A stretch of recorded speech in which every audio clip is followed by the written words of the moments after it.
Alright, so in my Dell Latitude 5410 review, by the way, check that out, really cool review, I said I'm in a mixed bag between Final Cut and Premiere Pro.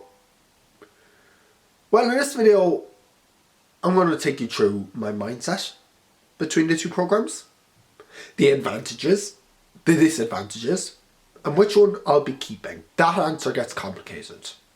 Let's hop into the video. First of all, when did I start using Final Cut versus when did I start using Premiere Pro? Two very different softwares, and I've been using them for very different lengths of time. So, here's the deal. Final Cut Pro I've been using since March of last year, and Premiere Pro I've been using since October. Very different timescales, but it's enough to get to know the program. In Premiere Pro, I have my non-magnetic timelines, I have my predefined and pre-generated Adobe LUTs that they have in there, their Cinema Space LUTs which they use, and I love them. Premiere Pro, I can import LUTs, I can be very, very intricate in my timelines. It's not all just one direct line. You know, I can leave spaces, I can shove stuff over for the future, I can lock timelines so I'm not messing about with them. I can do lots of audio things, I can do very intricate effects with Adobe After Effects. And that's what a YouTube video is for me. I can add B-roll, and I can colour that B-roll, I can add transitions. But at the end of the day, how does that differ from Final Cut for me? Well, with Final Cut, it's very handy for if I'm just doing quick, off-the-cut videos. The magnetic timeline makes it super easy to work with. You know, just cut out the fat, it automatically covers in that. I don't have to drag over the clips if I'm looking to make videos faster. Of course, there's a little work in putting in LUTs on it. It's not simple. Color grading, they don't have a whole panel dedicated to it. It's not as much detail. Obviously, the text effects, unless you get plugins, are very basic. The whole thing of Final Cut Pro is that it's the simpler to use program. You cannot lock timelines, which I find pretty frustrating sometimes because you might mess up a timeline by accident. Multicam stuff is just way better on Final Cut, and it's why I will always use Final Cut for multicam editing. Audio is just so much easier to use when it comes to Final Cut, in the sense of if I want to make compound clips, I don't have to mess around with it. I still don't know how to add external audio, sync up external audio in Premiere. If you know, great, I just don't. And Final Cut costs €300 off the cut. If you're a student, you get €300 and you get the whole suite of Creative apps from Apple, or €300 upfront for the Final Cut program if you're not a student. Premiere Pro is part of the Adobe Creative Cloud suite. It's a program that a lot of people do actually legitimately use for their everyday creative workflow. It is pretty much a standard in the creative fields. You know, everyone who edits video, if they're not on Final Cut, they're probably on Premiere.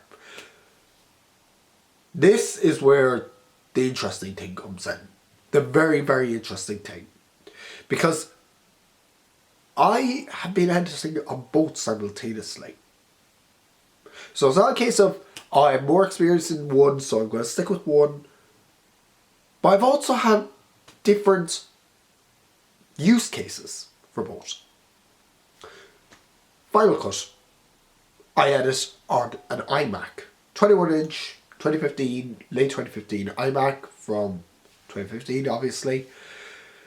And on my Premiere editing station, I have it on a laptop, a Dell Latitude 5410. like I said in my review, I have a 10 Gen i5. I have 16 gigs of RAM that I upgraded from 8, and I have a 256 Fusion drive.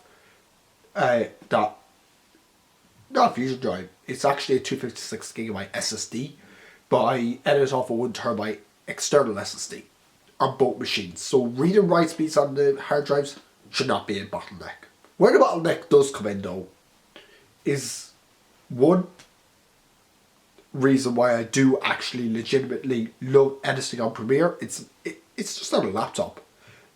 While Final Cut is very convenient, I do prefer editing as an option on the go. I do prefer the option of editing on the go. But if I'm at home and I have the iMac plugged in, because if we look over there, it's not actually plugged in at the moment. Which does say a lot, because I've been using my laptop for everything for the last 3 weeks since I left college for the Christmas. And this hasn't gotten much use either since I got a laptop. So it's fair to say a laptop does win in convenience for me. Now, would it be a different case if, we had super fast broadband and I could connect over the network and stuff? Yeah, that could probably be different. I could set up a server if I had the money, and I could edit off a server in both macOS and Premiere, but yeah. But for me, the definitive answer is I'm not switching from either. I'm going to keep using both. Probably really stupid on me, but Premiere Pro is just a better editing software, more intricate, and if you're into that kind of thing, great. For some, mind you, Premiere Pro is better for some. Final Cut Pro is great. I love what it offers people, but for some people it just won't be enough. And for some people it will be enough, and it'll do everything they want it to do. So if you're that person, keep using Premiere or Final Cut. If you're set in your ways, you're probably not going to be changing them anytime soon. So, can I recommend either or? Sure. It's a learning curve, but you can set up your keybinds, and once you learn everything, it's great. I love it. So, the definitive answer for me is my primary editing station is now Premiere Pro, but I still use Final Cut.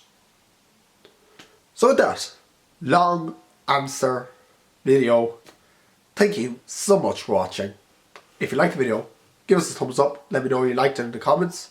Consider subscribing because it really helps on the channel. I'm Connor. I'll catch you next one.